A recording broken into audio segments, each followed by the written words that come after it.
hoy vamos a tener la última parte del capítulo 6. Así que bueno, vamos a inclinar el rostro ante nuestro Padre. Señor y Rey, nuestro Padre, que estás en el cielo. Señor, gracias te damos, Señor, por un nuevo día, por tu magnífica bondad, Señor, que tienes para con nosotros, por tu misericordia. Señor, te queremos pedir en esta mañana, Señor, que en este discipulado, en esta serie que estamos dando, que abras nuestros oídos y nuestros corazones, Señor, a tu enseñanza y que podamos poner en práctica, Señor, lo que estudiemos en el día de hoy, podamos reflexionar acerca de ello y que no, digamos, sea como una cisterna rota, ¿no? Que no retiene agua, que no seamos como esas cisternas rotas, sino que seamos cisternas eh, en buen estado, Señor, que puedan retener ese agua y que podamos llenarnos de tu vida, Señor. En el nombre de Yeshua te lo pedimos. Amén. Bien, bueno, vamos a comenzar con donde nos quedamos el otro día. Si recordaréis, eh, bueno, nos quedamos hablando acerca del bautismo, ¿no? Vimos acerca de la circuncisión en la primera parte y luego estuvimos hablando pues del bautismo, ¿no? En general, de la ordenanza, de las reflexiones, unas reflexiones sobre el bautismo, de la importancia que tiene, ¿no? Y demás. Y ahora vamos a tocar unos temas prácticos en el día de hoy, que es lo que nos faltó el otro día, que no nos dio tiempo, pero vamos a tocarlo y vamos a comentarlo.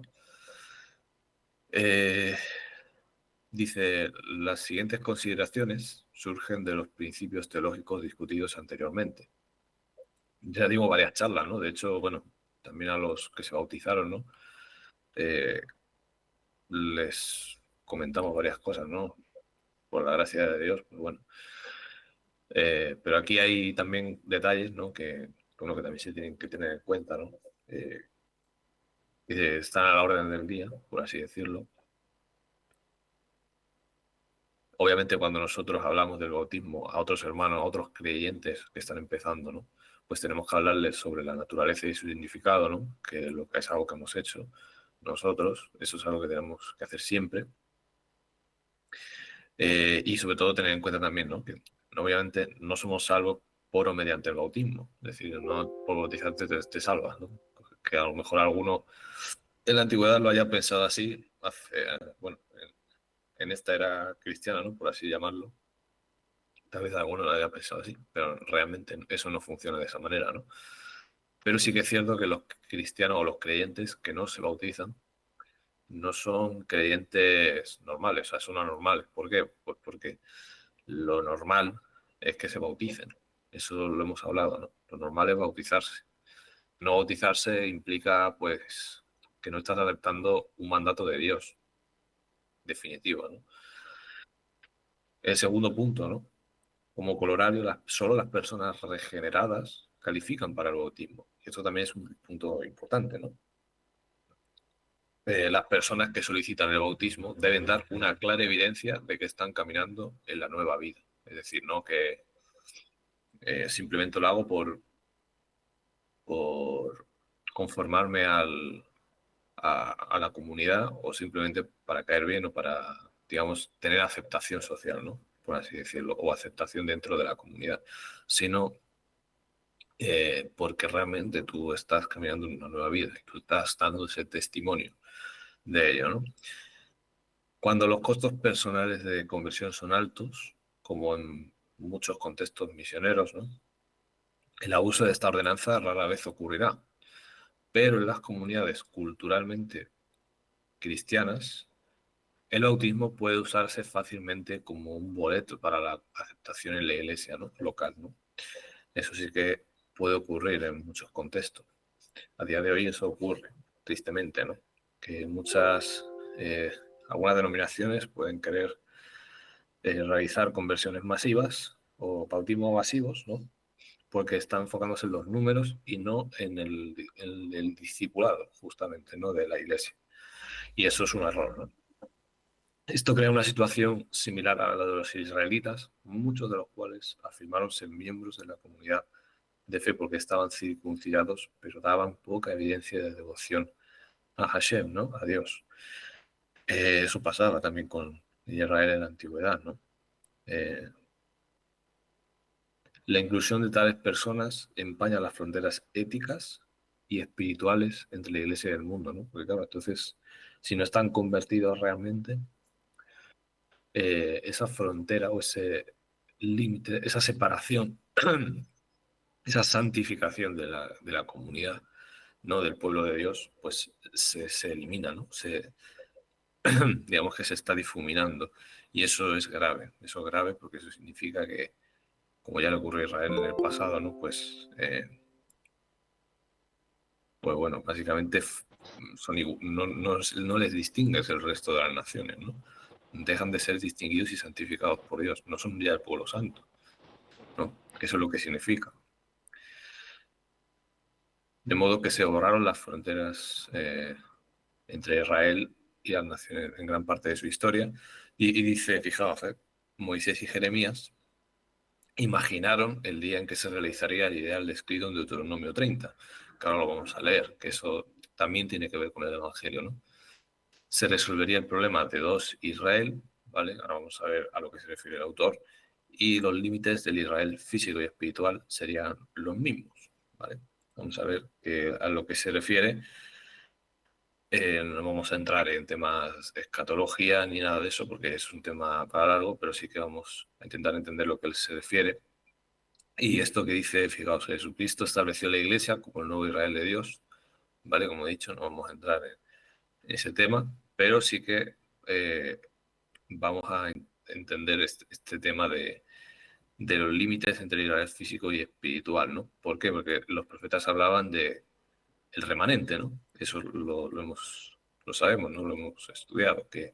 Y en el Evangelio, Pablo, por ejemplo, ¿no? Pues habla mucho en la carta a los romanos habla de este tema, ¿no? Y dice, formado exclusivamente por aquellos que se arrepintieran, lo confesaran como Señor y Salvador, y llevaran el sello de su nombre, estuvieran circuncidados de corazón y fueran habitados por el Espíritu, y hayan sido bautizados en el cuerpo del Mesías, ¿vale? Él se refiere a esta imagen, esta figura, ¿de acuerdo? Que resume visualmente lo que esperaban Moisés y Jeremías y lo que se realizó en el Evangelio, que es que sean un solo pueblo, ¿no? Que el Israel físico, ¿no? Que al principio todos los que creían en Yeshua, ¿no? Todos los que siguieron y aceptaron la revelación de Yeshua, ¿no? En, digamos, en el primer siglo y, y es, digamos, esta actualización del pacto, ¿no? De los que aceptaron esa actualización y al Mesías, al rey de Israel, ¿no? Pues eran, eran israelitas físicos, eran judíos, ¿no? Y ellos llevaron el mensaje también a las naciones, a las demás naciones. Los profetas hablaban de que, bueno, al final ese era el objetivo, ¿no? De Dios, ¿no? O sea, que Israel llevara su mensaje a las demás naciones. Pero por su dureza de corazón, pues muchos se asimilaron al mundo y en cada generación, pues Dios tenía siempre, ¿no? Un remanente, un Israel espiritual que, digamos, se mantenía firme, ¿no? Y es únicamente a través de ese remanente que Dios ha podido traer ese mensaje final, ¿no? Y ha podido conservar digamos, la originalidad del mensaje y ha podido a través de ese Israel espiritual, de ese remanente, ha podido llegar el Mesías, ¿no? Eso es muy importante. O sea, si Dios no hubiera tenido un remanente, pues Israel se hubiera asimilado a las demás naciones y ya está, ¿no? Ya viene la historia, no llega el Mesías y apaga y vámonos, ¿no? Pero gracias a Dios, que por su gracia conservó siempre un remanente, pues ha llegado hasta nuestros días. eh, Llegó el Mesías y el mensaje, pues Dios pudo darlo, ¿no? Pudo dar el mensaje del Evangelio y pudo dar su vida eh, en, en lugar de la nuestra, ¿no? Para salvarnos a todos de nuestros pecados, ¿no? Y eso es lo que procura, ¿no? El Evangelio lo que hace es eliminar, digamos, que ya no por ser físico, descendiente físico, ya eres parte de la comunidad, de Israel, de Dios, ¿no? Sino que ya, tanto si eres físico como si eres gentil, ¿no? Pues vas a ser parte. Si aceptas a Yeshua como el Mesías de Israel, ¿no? Obviamente no pensamos, ¿no? Yo tampoco pienso a día de hoy que, se haya establecido una comunidad diferente, sino que simplemente eh, se ha actualizado, por así decirlo, ¿no? ¿Por qué? Porque, bueno, básicamente los apóstoles, los discípulos, ¿no? Los primeros, pues ya eran parte del Israel físico. O sea, básicamente lo que hizo Yeshua es cambiar el liderazgo, ¿no? Pasarlo de unos a otros, ¿no? Pasarlo a los discípulos, a los que realmente aceptaron su mensaje. Y bueno, hay más cosas que comentar, pero bueno, básicamente nos quedemos con esto, ¿no? Con esta imagen. Eh, y, y bueno, es un tema que da para mucho, es un tema que da para largo. Vamos a leer Deuteronomio 30, porque ahí está reflejado lo que Dios quería hacer con el pueblo, ¿no? Vamos a leerlo aquí. No sé si lo pueden ver. Eh, bueno, si no, lo pueden seguir con la Biblia, porque creo que no lo pueden seguir. Solo ven la diapositiva. ¿Vale? Entonces voy a leerlo.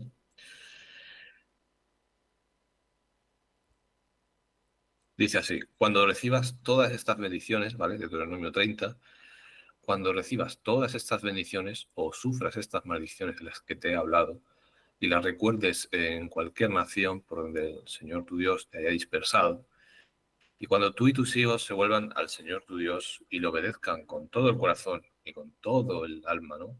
Tal como hoy te lo ordeno, entonces el Señor tu Dios restaurará tu buena fortuna y se compadecerá de ti.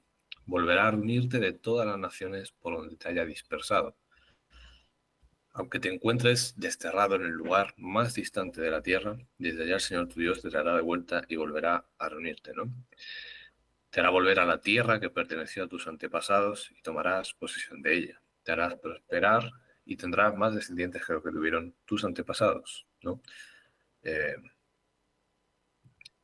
y fijaos que el prerequisito para que esto ocurra, y esto es muy importante que se tenga presente cada vez que se habla del retorno, eh, y de, bueno, del, digamos, este evento escatológico, es la conversión completa del corazón y la obediencia. Eso es un requisito fundamental previo a que todo esto ocurra, ¿no? O sea, que esto se tiene que tener presente cuando se estudia este tema.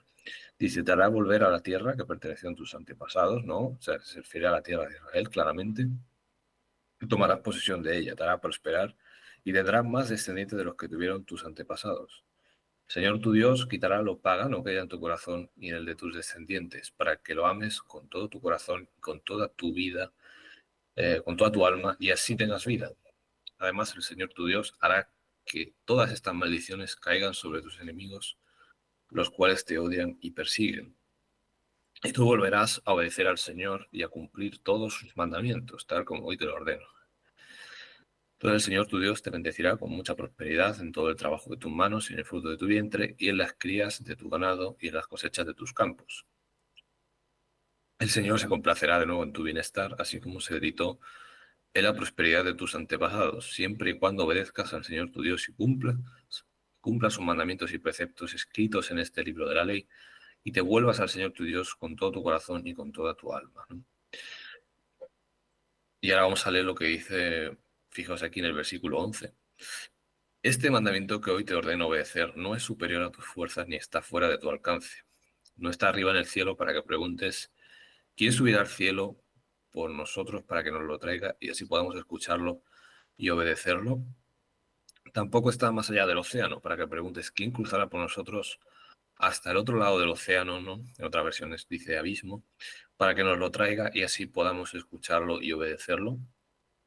No, la palabra está muy cerca de ti, la tienes en la boca y en el corazón para que la obedezcas. Ahora bien, Moisés aquí, claro, uno pudiera pensar, bueno, se refería a cumplir y obedecer la Torá. Y sí, pero claro, se refiere también específicamente a una parte de la Torá que es la promesa. Y ahora lo vamos a ver porque Pablo lo entiende de esa manera. Si vamos aquí a Romanos 10, del 6 al 13, fijaos cómo Pablo entiende este pasaje y cómo quiere que lo entendamos nosotros. Dice, pero la justicia que se basa en la fe afirma, no digas en tu corazón quién subirá al cielo, es decir, para hacer bajar al Mesías, quién va a bajar al abismo, es decir, para hacer subir al Mesías de entre los muertos. ¿Qué afirma entonces? La palabra está cerca de ti, la tienes en la boca y en el corazón. ¿Vale? ¿Y a qué se refiere? Esta es la palabra de fe que predicamos, que si confiesas con tu boca que Yeshua es el Señor y crees en tu corazón que Dios lo levantó de entre los muertos, serás salvo, ¿no? Y esa es la palabra, ¿no? A la que se refiere, ¿no? Por eso dice que no es difícil, que no está lejos de ti, porque dice que si lo confiesas, serás salvo. Es así, ¿no? Porque con el corazón se cree para ser justificado, pero con la boca se confiesa para ser salvo, ¿no? O sea, si lo crees y lo confiesas, si lo crees en tu corazón, lo aceptas en tu corazón y lo confiesas, vas a ser salvo, ¿no? Y evidentemente todo lo que ello conlleva. Evidentemente aquí luego vendría la santificación, Dios va a poner en ti su ley, ¿no? Y sus enseñanzas, sus mandamientos, evidentemente. Así dice la Escritura, todo el que confía en Él no será jamás defraudado. No hay diferencia entre judíos y gentiles, ¿vale? Que se refiere a esto que vemos en imagen. No hay diferencia entre judíos y gentiles, pues el mismo Señor es Señor de todos y bendice abundantemente a cuantos lo invocan, porque todo el que invoca el nombre del Señor será salvo, ¿no? Entonces, es así como es, ¿no? El tema. Bien, vamos a pasar a lo siguiente. Bien, la práctica del bautismo, seguimos con esto. Otras consideraciones, dice el punto 3, debemos restar importancia a la mera obediencia al Mesías, a Cristo, como una motivación para el bautismo. Como el acto por el cual somos sepultados con Cristo y resucitados con Él, esto no es simplemente un deber que puede generar fácilmente el legalismo, sino el mayor privilegio imaginable. Es decir, que el autor, bueno, quiere que lo veamos no ya como simplemente pues un mandamiento, como tal, o obedecer, sino también como un privilegio. Y hasta que no lo veamos así, pues quizás, oye, quizás tenemos que cambiar nuestra mentalidad, nuestra forma de verlo, porque ¿qué mayor privilegio hay? Si vemos qué es lo que comenta muchas veces Pablo o comentan los apóstoles, ellos hablaban mucho del privilegio de ser partícipe en los sufrimientos del Mesías, ¿no? Y eso es algo profundo y difícil de entender para nosotros a día de hoy, pero es algo a lo que tenemos que aspirar, ¿no? De querer ser semejantes a Él, ¿no? En todo, incluso en su muerte, ¿no? Entonces, por esto el bautismo es un privilegio, ¿no? El ser partícipes ser parte del pacto de Dios con nosotros y además ser partícipes con el Mesías, ¿no? Porque él también se bautizó. Y también el bautismo pues representa su muerte y resurrección y queremos ser partícipes de eso porque queremos tener el cuerpo renovado y queremos eliminar el pecado de nuestras vidas, ¿no? También. Dice el punto 4, las congregaciones deben celebrar los bautismos como momentos destacados en las vidas de los creyentes individuales y en la vida de la Iglesia. Como el bautismo implica la identificación con el cuerpo de Mashiach y con su cabeza, dice, pues las decisiones con respecto al bautismo deben ser asuntos congregacionales, no simplemente para capacitar a la congregación, sino para darle a la comunidad la oportunidad de identificarse con los candidatos y declarar su apoyo en su caminar con Cristo, ¿no? Fijaos,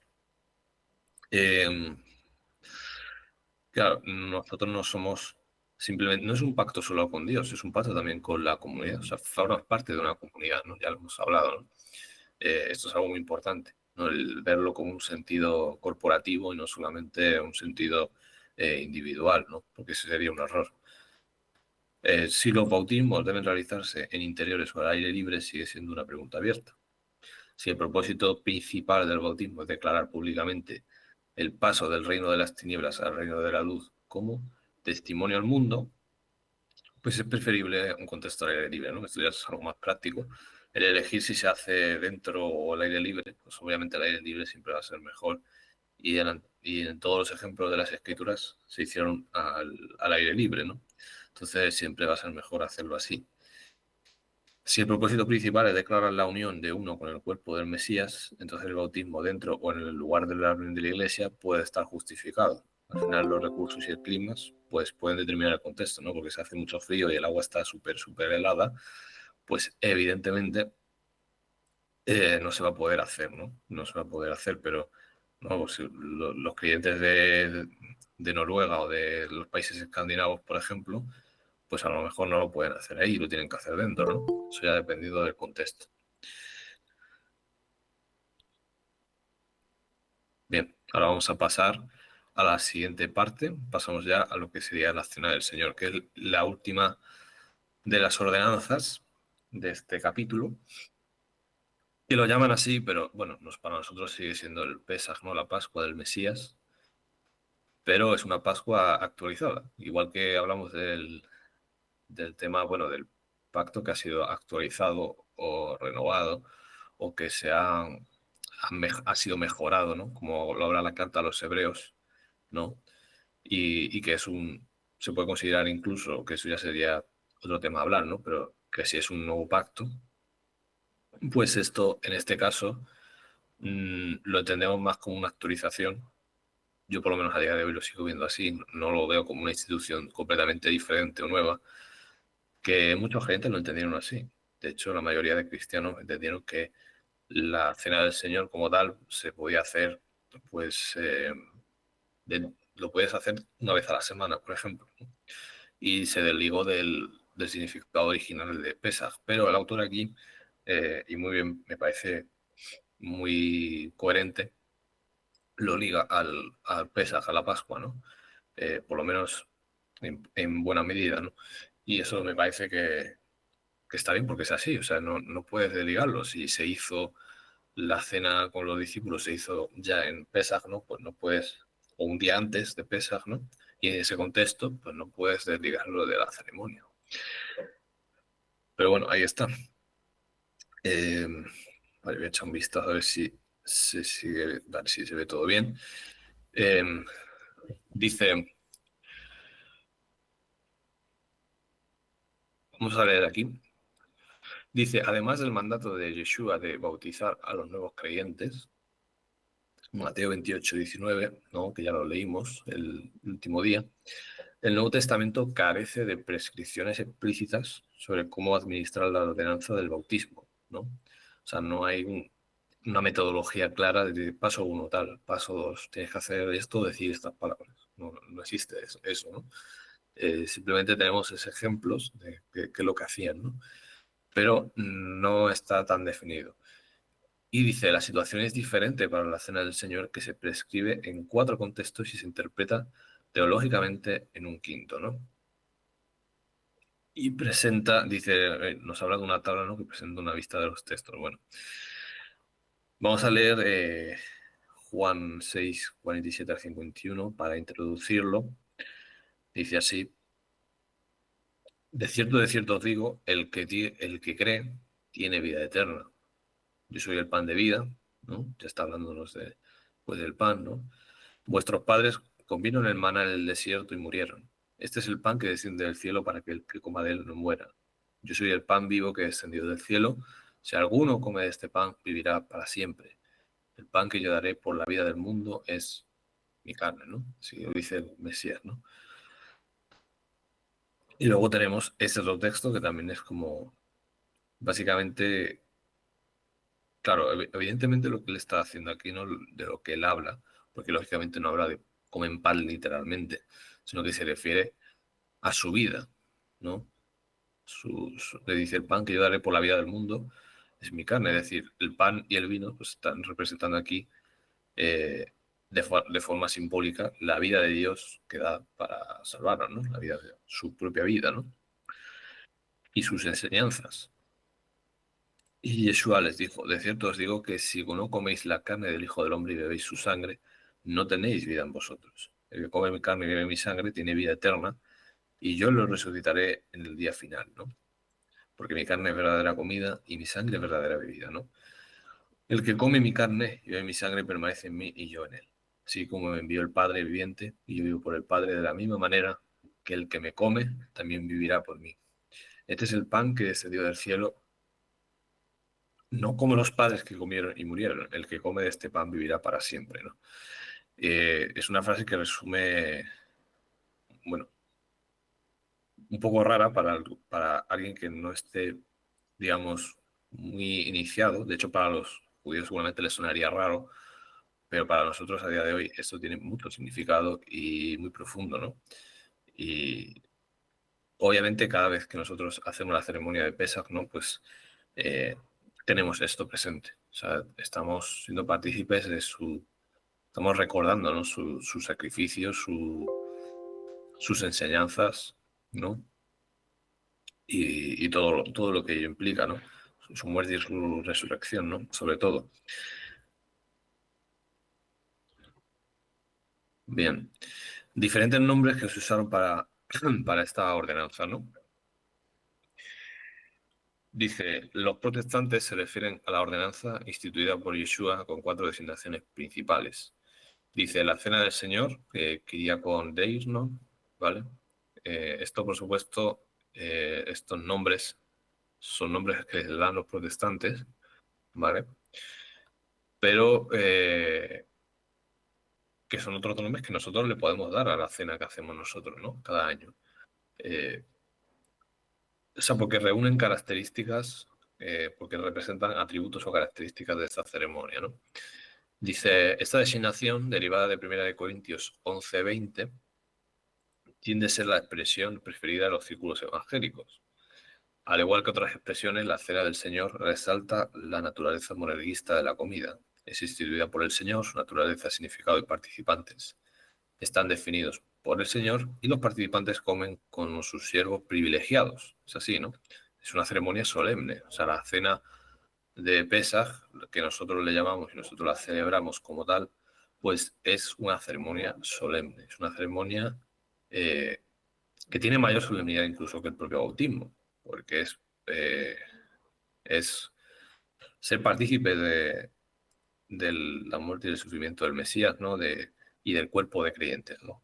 De hecho, ¿por qué se utiliza el término comunión, coinonía, ¿no? Porque establecemos, como dice aquí Pablo, ¿no? Comunión en la sangre del Mesías, es decir, en su muerte. O sea, nosotros estamos, eh, digamos, como creyentes, estamos aceptando, y ahora lo vamos a ver, ¿no? Estamos aceptando eso y deseando ser partícipes con él en su muerte, ¿no? Y su resurrección. Y ahora vamos a ver que tiene un mensaje todavía más profundo, si cabe, pero es bastante solemne esa ceremonia y bastante importante, ¿no? Entender el significado. Si el tetragramatón, Hashem, en lugar de Adonai, maestro, subyace Kyrios, podemos vincular esta ceremonia, o sea, esta comida, con las comidas en el santuario central organizado por Hashem en el culto israelita, ¿no? O sea, fijaos, que tiene, no solo coge elementos, ¿vale? Porque eso sí es verdad que el Pesaj, pues hay unos mandamientos específicos en el Antiguo Testamento, ¿no? Pero el Mesías, cuando hace la ceremonia, mezcla varios elementos, no solo el propio Pesaj, sino que también añade otros elementos del santuario, de otras, digamos, de algunas otras ordenanzas, ¿no? De otros preceptos que están en la Torá, y incluso utiliza elementos de la época, que eran tradicionales, ¿no? Que ni siquiera estaban en la Torá como tal. Entonces, es interesante tener esto en cuenta también, que, que el Pesaj no es el mismo, evidentemente. El Pesaj, lo hemos estudiado muchas veces, ha tenido su evolución a lo largo de la historia, y el que celebramos nosotros hoy es es el Pesaj 2.0, o por así decirlo, o también lo podemos llamar la Cena del Señor, porque es la cena que él, digamos, hizo con sus discípulos, reuniendo todos los elementos del Primer Testamento, ¿no? Y todo lo relacionado con él. Vamos a leer este pasaje, dice, la Primera de Corintios 10:16, dice: la copa de bendición que bendecimos no es la comunión de la sangre del Mesías. O sea, fijaos, ¿eh? El pan que partimos no es la comunión del cuerpo de Cristo, puesto que el pan es uno solo, nosotros siendo muchos somos un solo cuerpo, pues todos participamos de un solo pan. Considerad a Israel según la carne, los que comen de los sacrificios no participan del altar. O sea, fijaos, ¿eh? O sea, qué importante es la comunión, ¿no? Qué importante es en esta ceremonia que estar todos unánimes, ¿no? Y de ahí que el perdón en esta ceremonia sea tan importante, ¿no? Porque tenemos que estar bien unos con los otros y ser como una solamente, ¿no? En esta ceremonia. Los participantes de esta confraternidad están unidos por el pacto entre ellos y con Cristo. Fijaos, ¿eh? En otros círculos de la Iglesia esto también se llama Santa Comunión, en contraste con la comunión común de la adoración regular, ¿no? Bien, otros nombres, pues por ejemplo, Eucaristía, que a muchos les suena pues a católico, ¿no? Que es el nombre que utilizan ellos. Pero fijaos, Eucaristía, acción de gracias, proviene del hebreo Todá, es decir, viene de, o sea, realmente cuando nosotros a esta fiesta le podemos llamar Todá también, o agradecimiento, ¿no? ¿Por qué? Pues porque nosotros mucha era ceremonia, ¿no? Bueno, aquí lo dice, lo vamos a leer ahora. Eh, es preferida por los católicos romanos y los anglicanos, este término, Eucaristía. Dice, la palabra aparece en los 4 relatos de la institución de la cena y dice, el motivo de acción de gracias lo vincula a la Pascua judía, que incluye oraciones de acción de gracias culminando en la recitación de salmos, ¿no? Del 113 al 18, ¿no? El gran Jalel, como lo conocemos. Todos estos salmos, todas estas lecturas que hablan de acción de gracias, ¿no? A Dios, elogian a Hashem por su gracia al rescatar a Israel de Egipto, ¿no? Principalmente. Dice, el uso de Yeshua de esta palabra expresa la disposición apropiada hacia el evento conmemorado en la comida, acción de gracias por la emisión de salvación de Dios lograda a través de su muerte, ¿no? Es una parte esencial de la, del Pesaj, es el Todá, ¿no? El agradecimiento, la acción de gracias, ¿no? La Eucaristía. Dice, el partimiento del pan. En los círculos de hermanos, la comunión semanal se llama partimiento del pan. Eh, y es por eso que esta expresión, lo que pasa es que habría que ver si está vinculada necesariamente a esta ceremonia, ¿no? Porque sí que es cierto que parece que se realizaba a menudo, o es simplemente el compartir, ¿no? O sea, es el compartir, pero no quiere decir que esto sea la Santa Cena, ¿no? Que la estaban haciendo semanalmente, ¿no? Que es donde está el debate, ¿no? Los cristianos, yo creo que en general piensan así, eh, pero realmente es difícil de demostrar, ¿no? Es complicado. Dice, esta expresión se refiere a la práctica en las reuniones de los primeros cristianos a partir de partir el pan, ¿no? O sea, como se dice, lo haremos en Hechos varias veces, no vamos a leer, pero ahí están, ¿no? Por ejemplo, 2:42 dice, y perseveraban en la doctrina de los apóstoles, en la comunión, en el partimiento del pan y en las oraciones. A eso se refiere a que esta ceremonia la repetían constantemente. Bueno, yo diría que no, ¿no? Yo diría que es difícil de decir eso, ¿no? Porque el Mesías lo hace justamente en Pesaj, ¿no? Entonces, bueno, ese sería otro tema a estudiar y meditar. Aunque los estudiosos debaten si estos pasajes designan la cena del Señor o simplemente confraternización sobre la mesa del comedor. Es decir, los estudiosos debaten este tema, ¿no? Nombres. Vamos a leer ahora Lucas 22:14 al 20. Fijaos. Dice, cuando llegó la hora, versículo 14, se sentó a la mesa y con él los apóstoles y les dijo, ¿cuánto he deseado comer con vosotros esta Pascua antes de padecer? O sea, el Mesías lo llama Pascua, lo llama Pesaj, ¿no? quería comer con vosotros este Pesaj con vosotros antes de padecer. Porque os digo que no comeré más de ella hasta que se cumpla en el reino de Dios. ¿Eh? Claro, ¿no? Porque la Pascua, en esa Pascua, él era la Pascua, ¿no? Eh, y dijo, luego tomó una copa y habiendo dado gracias, dijo, tomad esto y repartidlo entre vosotros, porque os digo que desde ahora no beberé más del fruto de la vida hasta que venga el reino de Dios. Entonces tomó pan y habiendo dado gracias, lo partió y les dio diciendo, esto es mi cuerpo que por vosotros es dado. Haced esto en memoria de mí, ¿no? Asimismo, después de haber cenado, tomó también la copa y dijo, esta copa es el nuevo pacto en mi sangre que por vosotros se derrama. Hay que tener varios elementos presentes aquí. Esto lo escribió Lucas, por cierto, que la verdad es que él da unos detalles muy buenos, porque claro, esta Pascua, ¿no? Muy importante que esta cena era la Pascua, ¿no? Evidentemente. Lo que pasa es que ya sabemos que ellos lo hicieron un día antes y, y algunos entienden que incluso ni siquiera era un Pesaj como tal, sino que era una preparación, un ensayo, ¿no? De la ceremonia. Pero bueno, es otro tema. Y dice, esta copa es el nuevo pacto en mi sangre que por vosotros se derrama, ¿no? Ahora vamos a indagar más en eso, ¿no? El tema de que esto sea un nuevo pacto, ¿no? Fijaos, cuando Yeshua instituyó la Cena del Señor, creó una gloriosa hélice que mezcla al menos tres tradiciones litúrgicas del Primer Testamento, ¿no? Esto es muy importante. La Cena de la Pascua, la ceremonia de ratificación del pacto y la ofrenda por el pecado. O sea, él eh, lo que hace es combinar estos tres elementos, ¿no? De hecho, también está añadiendo elementos de la tradición, ¿no? Que se utilizaban para la Pascua, ¿no? Porque esa Pascua no era igual que la de la época de Moisés, ¿no? Sino que fue evolucionando.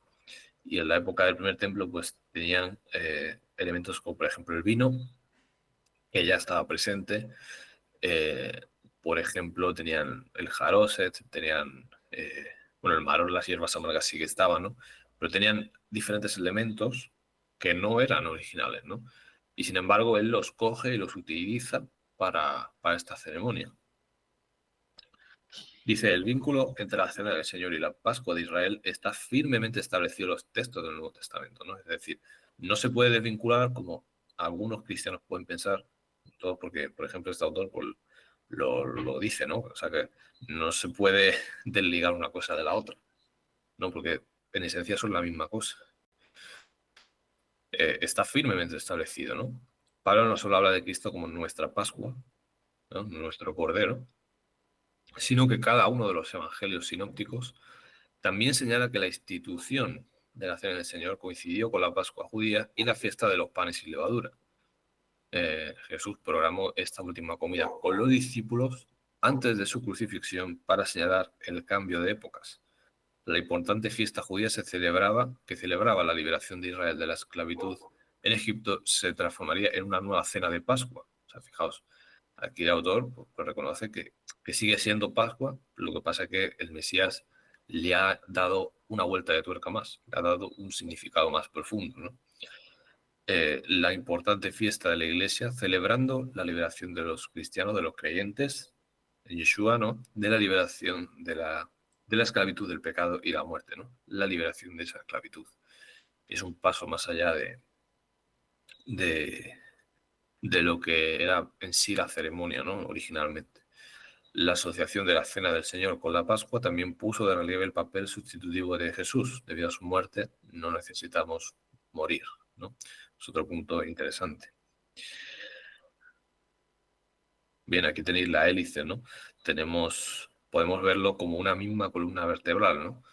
Una misma columna vertebral que se entreteje en unos elementos con otros, ¿no?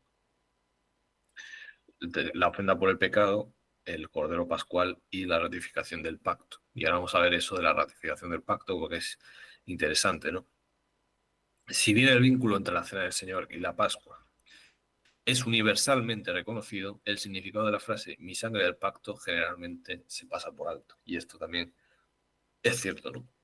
Y la verdad que es muy interesante lo que dice el autor y es completamente verdadero. Dice en el Nuevo Testamento, la frase se encuentra solo en Mateo 26-28. y Marcos 14:24. Mientras que la expresión hebrea equivalente, Dam Javrit, ¿no? Que sería en hebreo, que aparece en el Primer Testamento, ¿no? En el Antiguo Testamento, en los libros, ¿no? Dam Javrit, sangre del pacto, aparece solo en el contexto de la ceremonia de ratificación del pacto en el Sinaí. No lo podemos ver en Éxodo 24:8, vamos a leerlo. Éxodo 24:8. Dice, entonces Moisés tomó la sangre y roció con ella al pueblo, diciendo, he aquí la sangre del pacto que Hashem ha hecho con vosotros, referente a todas estas palabras, ¿no? Ahí aparece esa expresión, ¿no? He aquí la sangre del pacto, ¿no? Y cuando el Mesías lo vuelve a repetir, lo dice, ¿no? Mateo 26:28,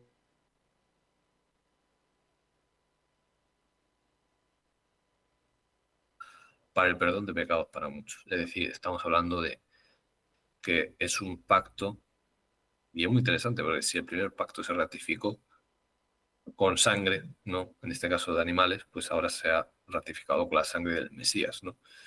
Este nuevo pacto o pacto actualizado, ¿no? O como lo queráis llamar, ¿no?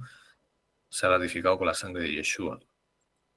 Se podría debatir, ¿son pactos diferentes? Pues se podría decir que sí, ¿no? Porque está sentado sobre mejores promesas, ¿no? Como dice la epístola a los Hebreos, en cierto sentido es diferente, no es el mismo. O sea, ahí está el tema, ¿no? Después de unir simbólicamente a Hashem con Israel, al rociar el altar con sangre de todo el holocausto y ofrendas de paz, Moisés roció la sangre sobre el pueblo, declarando, mira, la sangre del pacto que Hashem ha hecho contigo, de acuerdo con todas estas palabras, ¿no? A través de este acto simbólico, los israelitas estaban obligados por el pacto con Hashem. Al usar la expresión mi sangre del pacto, Yeshua declaró que a través de su propia sangre sacrificial, Dios se unía a su pueblo del nuevo pacto y al beberlo, su pueblo se unía a él. Por eso se puede decir que son dos pactos también diferentes, distintos, porque son dos, digamos, es una sangre diferente la que ratifica el Nuevo Testamento, ¿no? Por así decirlo. Es otra sangre.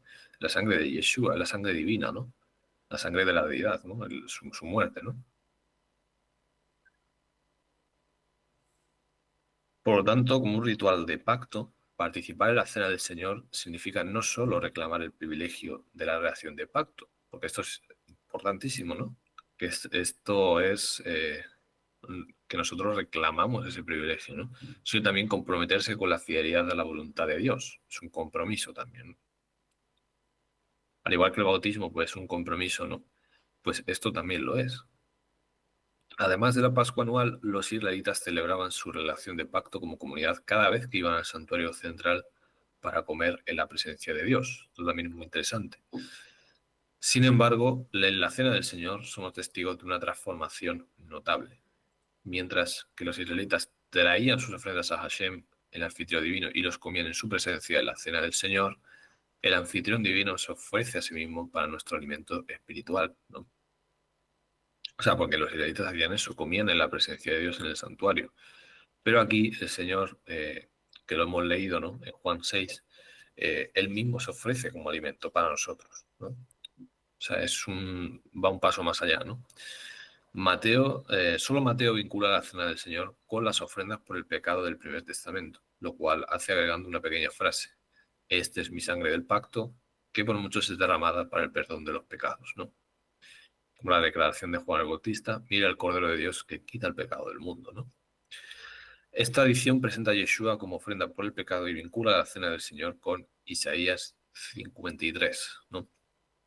Al beber la copa, los fieles celebran el perdón del Cordero de Dios que llevan las iniquidades de muchos, ¿no? Eso es lo que nosotros hacemos cada año también.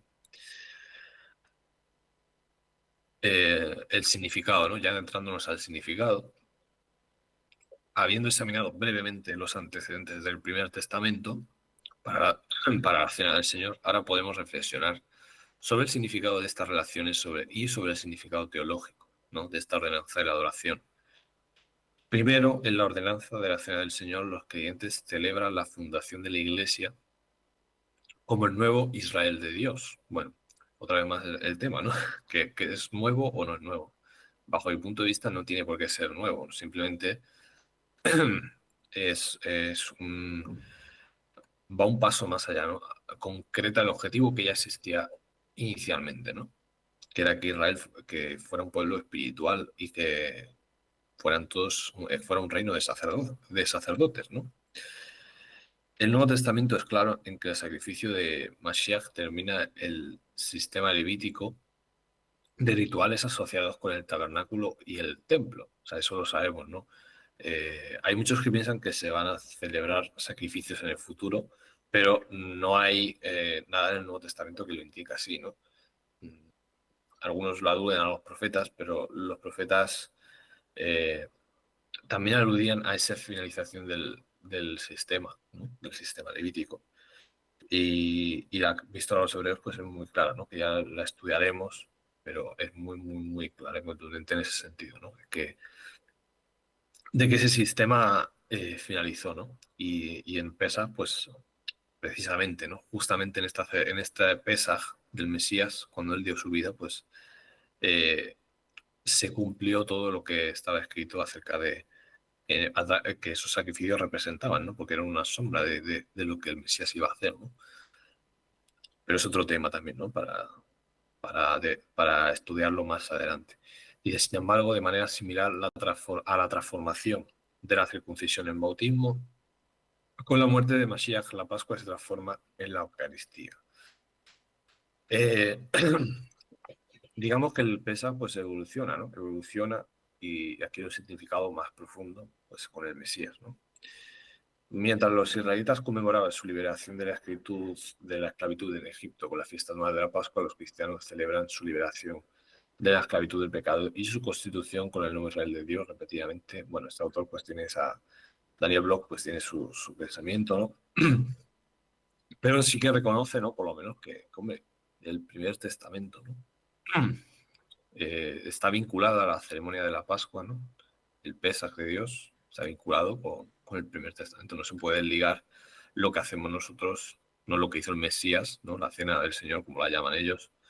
No se puede desligar de... De hecho, el término cena del Señor no existe en la Biblia, para empezar, ¿no? Eh, y tampoco existe una forma de demostrar que, digamos, que esta ceremonia se hiciera muy habitualmente, sino que en principio, a priori, se hacía una vez al año, ¿no? Como siempre, ¿no? No, sí, el silencio de esto, del Nuevo Testamento, yo creo que da a entender que, digamos, el principio se seguía manteniendo, ¿no? Y por eso nosotros lo hacemos anualmente. Bien, pasamos a la siguiente. En segundo lugar, dice, si la adoración verdadera involucra actos humanos reverenciales de sumisión y homenaje del soberano divino, en respuesta a la amable revelación de sí mismo y de acuerdo con su voluntad, entonces la cena del Señor brinda a los creyentes la oportunidad suprema para la adoración cristiana en su presencia, ¿no? Cuando Yeshua envió a Pedro y a Juan a preparar un lugar para la Pascua, lo hizo no solo como cabeza de hogar, sino también como el rabino y anfitrión divino de la comida, ¿no? Al hacerlo, el significado de la experiencia de los israelitas en presencia de Hashem aumentó porque Hashem estaba físicamente presente y sirviendo a sus huéspedes, ¿no? Y dice, en la institución de la cena, Yeshua también intensificó el significado de la comida misma. Cuando él partió el pan diciendo, tomad, comed, este es mi cuerpo y bebed todos ustedes. Él no lo hizo como un simple rabino, sino que era el Dios encarnado, invitando a los discípulos a comer en su presencia y también a comer de él, ¿no? Evidentemente, o sea, Mesías no era simplemente un ser humano cualquiera, ¿no? Tenemos que era divino primero porque solamente Dios puede establecer un pacto, solamente Dios mismo, o sea, y él estableció ese pacto estando aquí, presente con nosotros, eh, y estando con los discípulos, ¿no? En este caso. Entonces, es evidente que Dios tiene que Yeshua era un ser divino, que era Dios, porque solamente Dios puede establecer un pacto o actualizarlo o hacerle cambios, ¿no? O sea, ningún ser humano tiene autoridad ninguna para decir, pues ahora lo vamos a hacer de esta manera, ¿no? Pues antes se hacía de otra manera y ahora lo hacemos de otra. Lo digo porque hay muchos creyentes, tristemente, que piensan que no, que el Mesías no era divino, que no era Dios, y eso es un error, porque él no tendría la autoridad entonces de hacer este cambio, ¿no? No tendría esa potestad, y sí la tenía, ¿no? Era Dios encarnado realizando esta transformación del Pesaj, ¿no? Digamos, en este Pesaj 2.0. Dice, los comentarios sobre comer en la presencia del Señor plantean la cuestión de la naturaleza de la presencia divina en la mesa. ¿En qué sentido está presente Yeshua en la cena del Señor? Aquí hacemos bien en evitar dos interpretaciones extremas, ¿no? Por un lado tenemos la transubstanciación católica, ¿no? Que dicen que los elementos, el pan y el vino, se transforman en el cuerpo y la sangre de Cristo, ¿no? Literalmente, y que Yeshua es sacrificado cada misa, ¿no? Lo cual es pues una interpretación extrema. Y luego está la minimalista, que en muchos círculos evangélicos se reduce la cena del Señor, ¿no? El Pesaj, a mera conmemoración. Simplemente recuerda a los fieles la hora pasada de Cristo y de una comida futura que se comerá en su presencia. Eso tampoco es correcto del todo, ¿no? Porque realmente eh, Pablo habla en sus cartas, ¿no? De que era una ceremonia muy solemne, ¿no? Y de que el Mesías estaba, bueno, en cierto sentido está presente, ¿no? Con nosotros, ¿no? Entonces no se puede tampoco reducir a simplemente algo memorial, sin más, ¿no? Sino que es algo más que eso. Aquí la ayuda de la doctrina reformada de la presencia dinámico-espiritual es útil. Dice, según Juan Calvino, Mashiach está presente en la cena del Señor, aunque no física ni corporalmente. Contrario a la visión católico-romana, cuando participamos de los elementos, en realidad no comemos el cuerpo ni bebemos la sangre, pero, contrario a la visión estrictamente memorialista, cuando comemos y bebemos con corazones que son puros y vidas limpias, de hecho experimentamos nuevamente la gracia dadora de vida de Cristo que está presente personalmente a través de su Espíritu. O sea, estamos honrando a Dios también, ¿no? En cierto sentido. Y somos partícipes de su Espíritu y de la comunión con los creyentes, con su cuerpo, ¿no? Pero esta gracia no se experimenta automáticamente. La fe y la apertura a la obra del Espíritu son requisitos previos para la obra espiritualmente vivificadora de Cristo, ¿no? Yo creo que también estoy con lo que comentaba Juan Calvino, ¿no? Yo sería más de los que piensan que verdaderamente participamos de un mismo espíritu cuando realizamos esta ceremonia con, con este corazón puro y limpio, ¿no? O sea, que no es simplemente un memorial y ya está, no pasa nada, ¿no? Sino que tiene una implicación y además Pablo lo dice, ¿no? Lo dice de varias maneras. Dice tercero, debido a que la cena del Señor tiene sus raíces en la Pascua, en la ceremonia de ratificación del pacto y en la ofrenda por el pecado, la participación en la observancia está reservada para los creyentes, ¿no? Y esto también es un tema que a veces cuando uno llega nuevo pues no entiende, ¿no? Pero es así. O sea, esta ceremonia era solo para creyentes. Mm, Siempre se ha visto así, ¿no? El pesaje en el Primer Testamento y ahora en el Nuevo, pues es igual, no cambia. Dice, la ordenanza, los creyentes conmemoran la muerte sustitutiva de Yeshua en su nombre. Celebran el perdón de sus pecados a través de la sangre de Cristo. El establecimiento del nuevo pacto de Dios con ellos y su esperanza de algún día comer esta comida en la presencia de Dios. Lógicamente, si no eres creyente y si no estás regenerado, pues no tiene ningún sentido que celebres esto. O sea, porque, eh, y aquí lo dice, como el ritual cristiano, la cena del Señor es tan discriminatorio como la Pascua era en Israel, ¿no? Porque para celebrar la Pascua tenías que ser circuncidado y tenías que aceptar a Dios, básicamente. Era el prerequisito y tenías que formar parte de la comunidad del pacto, ¿no? Pues aquí esto no ha cambiado. No, no está la circuncisión marcando ese límite, pero el bautismo, por ejemplo, yo creo que un creyente que va a celebrar pesa, pues yo creo que sí tendría que bautizar y tendría que dar ese testimonio previamente, ¿no? Por ejemplo, o por lo menos dar fruto, pues de que efectivamente pues su vida ha sido transformada y de que verdaderamente él confiesa esto también, ¿no? De la misma manera que el bautismo, para tú ser bautizado, pues tienes que dar ese fruto también previamente, ¿no? la invitación a la mesa de Yeshua no se extiende a todos. Los invitados no invitados que comen del pan y beben de la copa se hacen culpables del cuerpo y la sangre de Cristo. Fijaos, eso lo dice en 1 Corintios 11:27, ¿no? Que no lo tengo aquí, pero lo puedo leer en un momento. 1 Corintios 11:27. Dice así: de modo que cualquiera que coma este pan y beba esta copa del Señor de manera indigna, será culpable del cuerpo y de la sangre del Señor. Por tanto, examínese cada uno a sí mismo y coma así del pan y beba de la copa. O sea que, y fijaos, luego sigue diciendo, porque el que come y bebe, no distinguiendo el cuerpo, juicio come y bebe para sí. Por eso hay entre vosotros muchos enfermos y debilitados y muchos duermen. Entonces es muy importante eso, ¿no? Tenerlo en cuenta. Es una ceremonia solemne y no hacerlo de la manera correcta nos exponemos al juicio divino, ¿no? Esta es una comida familiar y una ocasión para la comunión y un lugar para declarar nuestra igualdad ante Dios y deleitarnos en la comunión con el pueblo de Dios, ¿no? Entonces, también es una ocasión de deleite, evidentemente, pero es eso, ¿no? Hay que tener en cuenta que somos partícipes de un mismo cuerpo, que estamos unidos a Dios, somos su cuerpo y que si se introduce un elemento que no haya sido santificado y renovado, evidentemente, pues nos exponemos al juicio, ¿no? Cuarto, en la ordenanza de la Cena del Señor, los creyentes celebran el pacto de paz que Dios ha hecho por medio de la sangre de la cruz de Yeshua y anticipan la paz que celebrarán en la cena de las bodas del Cordero, ¿no? Juan describe esta cena en Apocalipsis 19, ¿no? En términos que hacen eco del pacto matrimonial con Hashem que Israel celebró en el Sinaí. O sea, de hecho, es bastante curioso que sí que se asocia esta cena de bodas con la ceremonia, con ese pacto matrimonial de Hashem con Israel en el Sinaí, ¿no?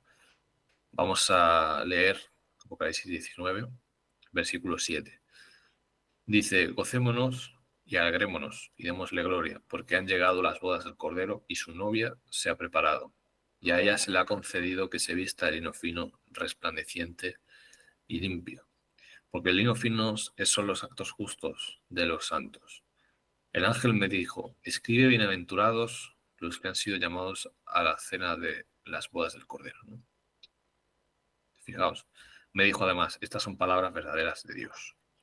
Entonces, esta ceremonia es el antitipo, ¿no? O sea, tipifica la gran cena de bodas del Cordero, ¿no? Porque el Mesías mismo lo dijo: digo, no beberé de esta vid o no comeré de esta Pascua hasta que la coma de nuevo con vosotros en el reino, ¿no?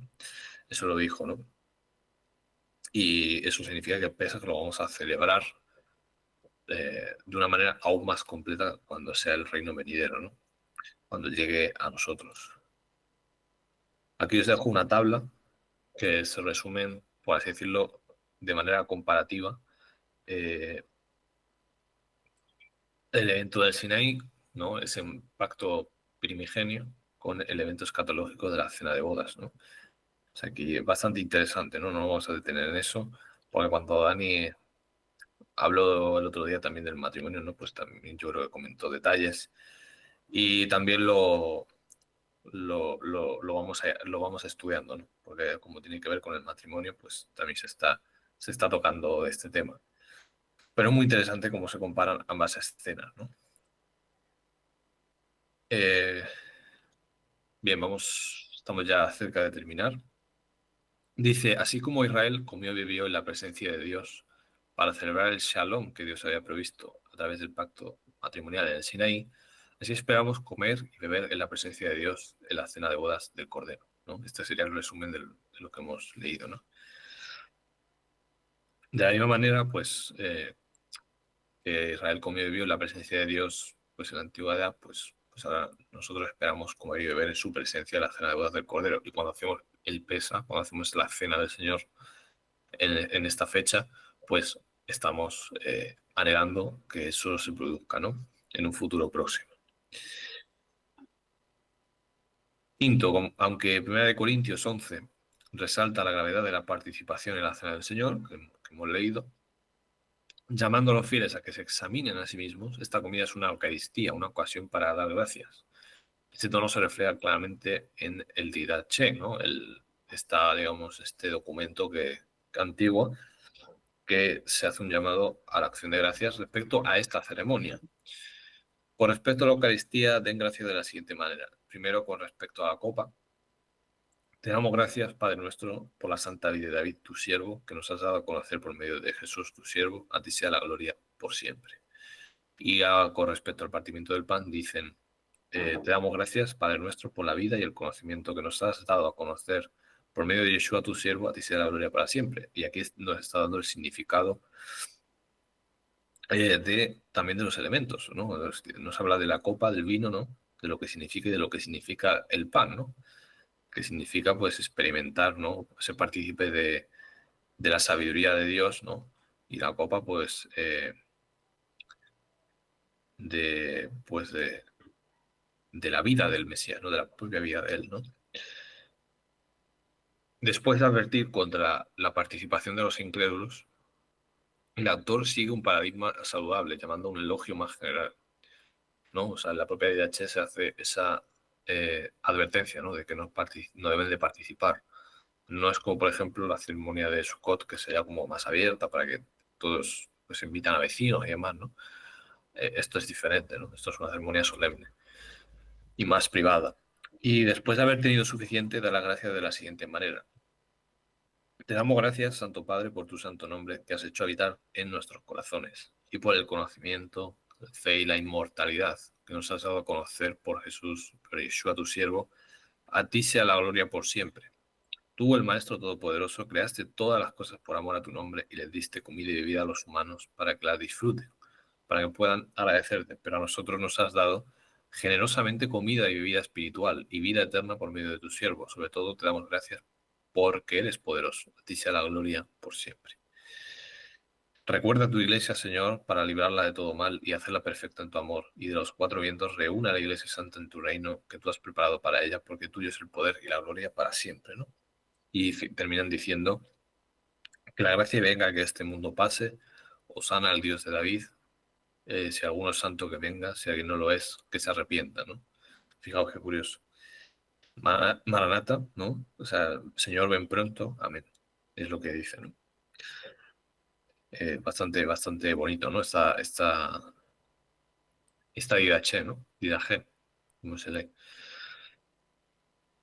Finalmente, dice la cena del Señor, ¿no? Pues ofrece al pueblo de Dios la oportunidad de expresar la piedad auténtica con actos de compasión hacia otros miembros de la comunidad, especialmente hacia los pobres, ¿no? Esto es otro tema, otro punto que es importante en la ceremonia, que nosotros también tenemos que intentar poner en práctica, ¿no? Cada vez que lo hacemos, ¿no? Esta es una preocupación particular para Pablo en 1 Corintios 11. Y fijaos lo que dice. En la iglesia de Corinto, la mesa del Señor aparentemente simbolizaba las diferencias de clases dentro de la iglesia. Algunos trajeron comida costosa y luego la guardaron mientras que otros pasaban hambre, ¿no? Era algo que Pablo veía en esa iglesia. Dice, pero en la mesa del Señor todos son iguales. Las diferencias sociales de la vida fuera de la iglesia deben ser dejadas atrás, ¿no? En su respuesta, Pablo tomó prestada una página más del cuaderno de Moisés, ¿no? En la respuesta que él utilizó hacia esas diferencias, ¿no?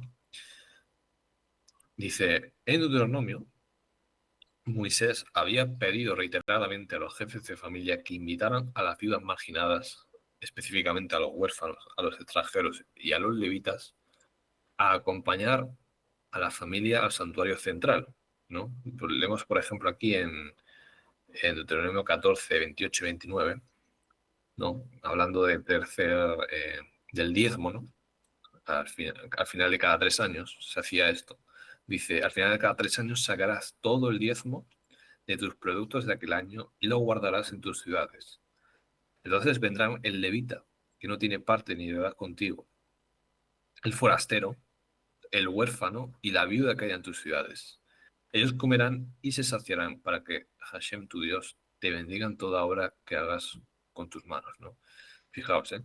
O sea, cada 3 años hacía esto, que este elemento se recoge ahora en el Pesaj, ¿no? En el Pesaj a día de hoy, ¿no?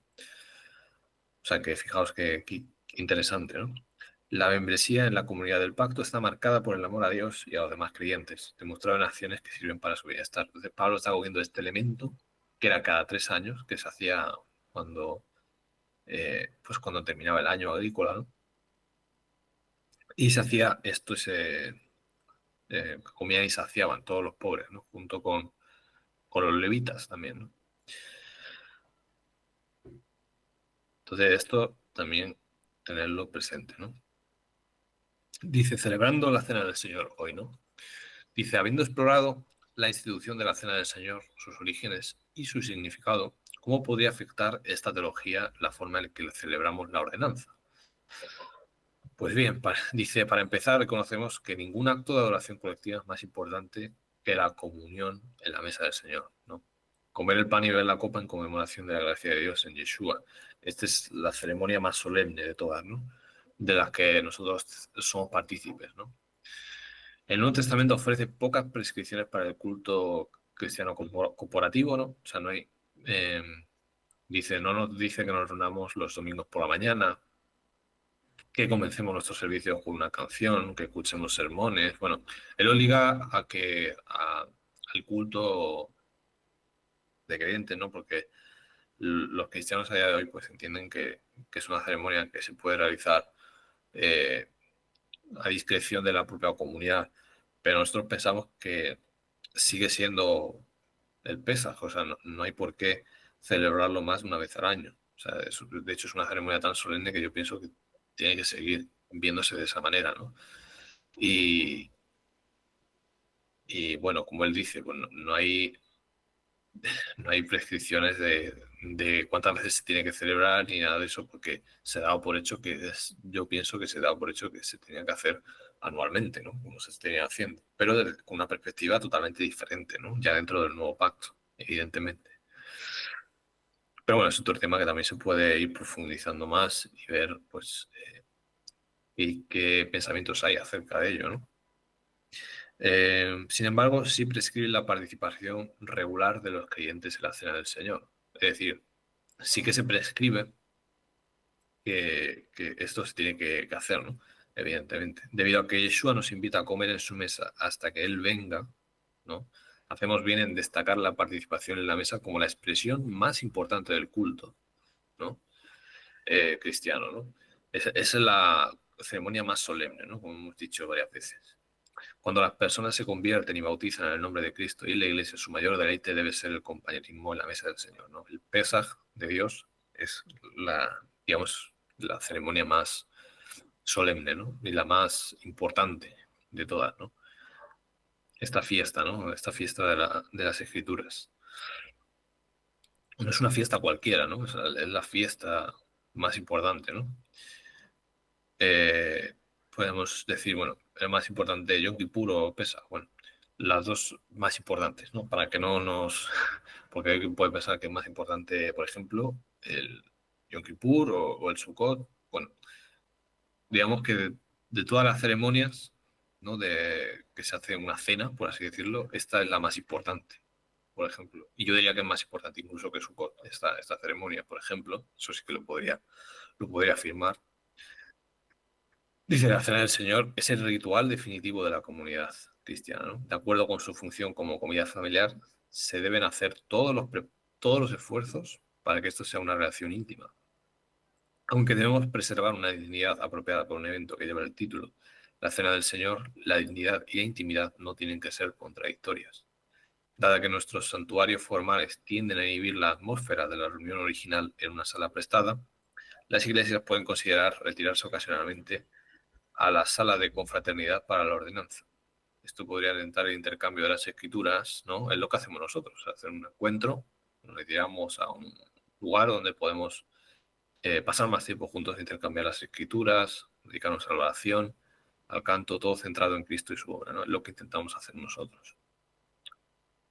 Si bien siempre damos la bienvenida a los de afuera para que nos observen en la adoración, ya que participar en la comunión es la marca de una comunidad cristiana, hemos perdido el punto de la comida si los incrédulos no entienden que ellos están mirando de afuera hacia adentro. Dada la advertencia de Pablo de que las personas que comen del pan y beben del cáliz indignamente traen la ira de Dios sobre sí. Los líderes de culto que los alientan a hacerlo son cómplices de la ofensa. Por lo tanto, nos recalcamos que tiene que ser entre creyentes, no es privado esto e íntimo. Por lo tanto, debemos cercar la mesa, pero lo hacemos con gracia y anhelo por el día en que aquellos que aún no han experimentado la salvación participen libremente con nosotros, ¿no? Que así sea, ¿no?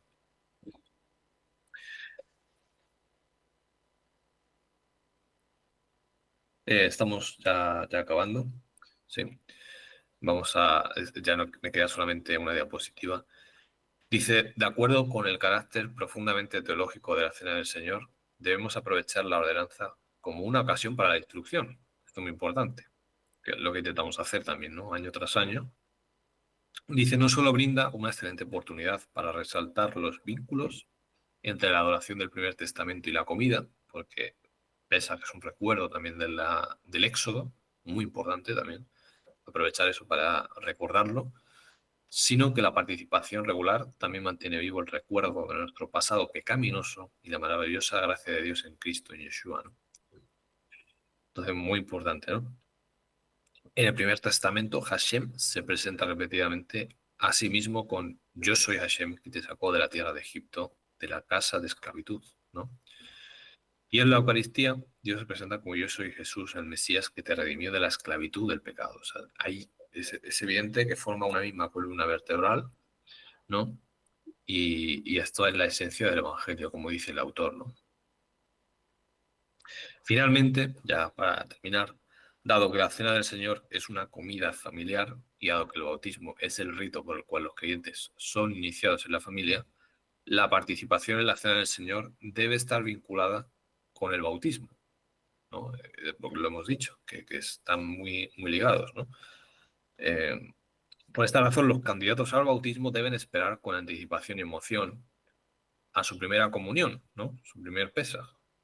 Y la Iglesia debe proporcionar instrucción sobre estos temas, ¿no? Es lo que intentaremos hacer también, ¿no? Si bien esta conclusión es natural para las congregaciones que practican, bueno, esto no lo vamos a leer, porque ya nosotros tenemos un bautismo, ¿no? Y otras comunidades, pues, lo entienden de otra manera, ¿no? Pero bueno, para nosotros está claro. Bien, Javerín, pues, bueno, luego el autor termina diciendo con qué frecuencia deberíamos realizarlo.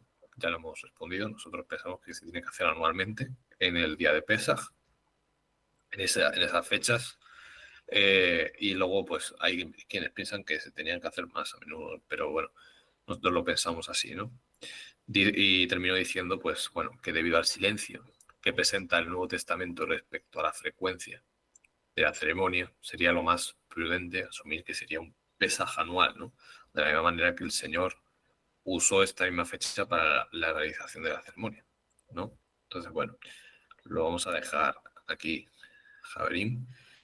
Eh, no sé si algún hermano, pues, tiene alguna pregunta o quiere comentar algo al respecto, pero creo que es bastante claro, por lo menos en lo que respecta al Pesaj, ¿no?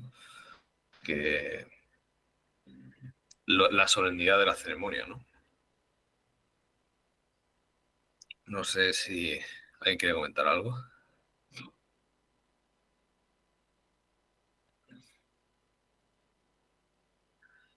Yo, vale, no. Estamos fuera de tiempo. Bueno, Javerín, espero que les haya... Me he pasado un poco de tiempo, pero bueno, quería cerrar el capítulo. Así que nada, nos vemos el próximo Shabbat en mediante. Espero que estén disfrutando de esta comunión con los hermanos, pero obviamente recordar, ¿no? Que al Pesaj, pues, eh, es una comunión íntima, ¿no? Entre creyentes. Es una ceremonia muy solemne. Y nada, que seguimos con este Shabbat. Yo estaré de aquí pendiente. Así que nada, nos vemos pronto, Dios mediante.